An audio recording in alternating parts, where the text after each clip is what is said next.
Aryaman Vikram Birla school की कक्षा 12वीं के छात्र युवा लेखक मानवेंद्र सिंह बिष्ट की बहुचर्चित साई-फाई थ्रिलर पुस्तक द ऑक्सीजन काउंटडाउन का विमोचन समारोह बुधवार को अत्यंत गरिमामयी और उत्साहपूर्ण वातावरण में संपन्न हुआ। समारोह में तनुज कुमार बिष्ट, धीरज मेहता और रविकांत राजू मुख्य अतिथि के रूप में उपस्थित रहे। युवा लेखक मानवेंद्र सिंह बिष्ट ने अपनी पुस्तक पर बोलते हुए कहा कि प्रकृति का संरक्षण आज की सबसे बड़ी आवश्यकता है। द ऑक्सीजन काउंटडाउन इसी संदेश को केंद्र में रखती है और पाठकों को भीतर झोंकने और सोचने के लिए प्रेरित करती है। कार्यक्रम में धात एनजीओ के अध्यक्ष रविकांत राजू ने विशेष धन्यवाद देते हुए कहा कि लेखक का यह कदम सराहनीय है कि उन्होंने पुस्तक से होने वाली आय का 25% हिस्सा समाज सेवा हेतु एनजीओ को समर्पित करने का निर्णय लिया है। ये प्रेस कॉन्फ्रेंस का मेरा जो मेन मोटिव है ये है कि जो आपकी जनता है ये इस किताब के बारे में जाने और कैसे हम फ्यूचर बनाने की दौड़ में कैसे हम फ्यूचर को तबाह कर रहे हैं, इसमें एक बार गहन अध्ययन करें, मनन करें, चिंतन करें, क्योंकि हम सभी फ्यूचर के लिए काम करते हैं, लेकिन क्या हम वो फ्यूचर रहने लायक बना रहे हैं या नहीं। ये किताब पूरी उसी पे लिखी गई है, पूरी उस पर बेस्ड है और फ़िलहाल अमेज़ॉन, फ्लिपकार्ट और ज़िफ़ीबीज़ जैसे मुख्य प्लेटफॉर्मों में उपलब्ध है, जहाँ से आपके दर्शक लोग इसे खरीद सकते हैं। युवा राइटर हैं, कम उम्र में आपने किताबें लिखना शुरू की है। इस उम्र में बच्चे खेलने कूदने में अपना दिमाग लगाते हैं, आप कैसे लेखक? सर, खेलना कूदना अपने उसमें बहुत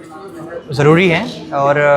मैं ये नहीं कहूँगा कि मैं किताबें लिख रहा हूँ तो ये मेरे को अलग बनाता है। कि आजकल हर किसी पे अपना टैलेंट है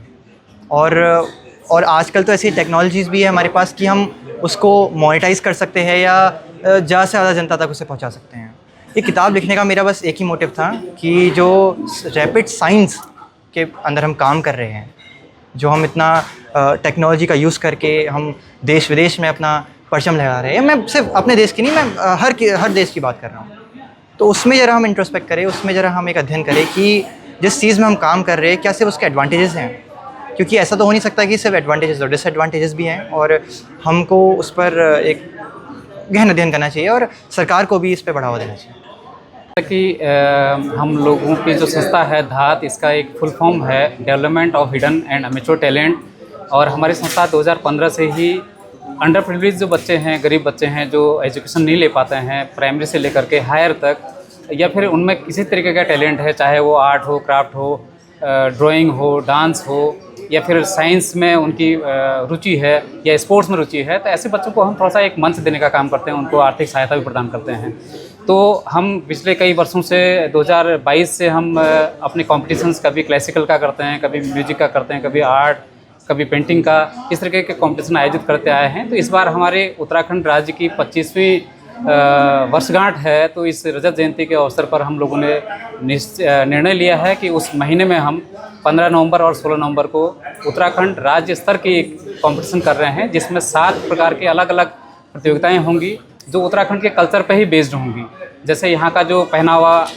वेशभूषा है, उस पर भी हम एक फैशन शो कर रहे हैं, एपन आर्ट है उस पर कर रहे हैं, पेंटिंग है यहाँ के उत्तराखंड के थीम बेस्ड होगी, और यहाँ के फोक सॉन्ग को हम प्रमोट कर रहे हैं, और संगीत के साथ साथ हम नृत्य पे भी इसमें कंपटीशन रखा हुआ है। और हम सभी स्कूल से या फिर गार्जियन से हम एक अपील करते हैं कि अधिक से अधिक संख्या में इसमें ऑनलाइन रजिस्ट्रेशन शुरू हो चुके हैं, तो अपने बच्चों को प्रतिभा कराएं, जिसमें भी जो काबिलियत होगी तो एक शोकेस करने का एक बहुत अच्छा मौका है। जैसा कि अभी हमारे साथ मानवेंद्र जी हैं, इन्होंने अपने जो किताब लिखी है ऑक्सीजन काउंटडाउन करके, तो उसका जो भी उसकी जो अमाउंट आएगी, जो रॉयल्टी आएगी, उससे वो हमारे संस्था के बच्चों के लिए जो अंडर प्रिविलेज बच्चे हैं उनको 25% वो डोनेट करेंगे। इसीलिए हमने जॉइंट एक कॉन्फ्रेंस भी करी हुई है ताकि अधिक से अधिक बच्चे पार्टिसिपेट करें और ये बच्चे इस किताब को पढ़ें भी। ये बहुत अच्छी एक नॉलेजेबल किताब भी है। जैसा कि हमारा इन्वायरमेंट आए दिन प्रदूषित हो रहा है, तो इस पर कहीं ना कहीं एक कोई चेतना जागेगी हमारे समाज में और हम लोग अच्छी तरीके से अपने प्रकृति को भी सुरक्षित कर पाएंगे। लोकल से लेकर ग्लोबल तक की खबरों के लिए देखते रहिए सच्ची रिपोर्ट।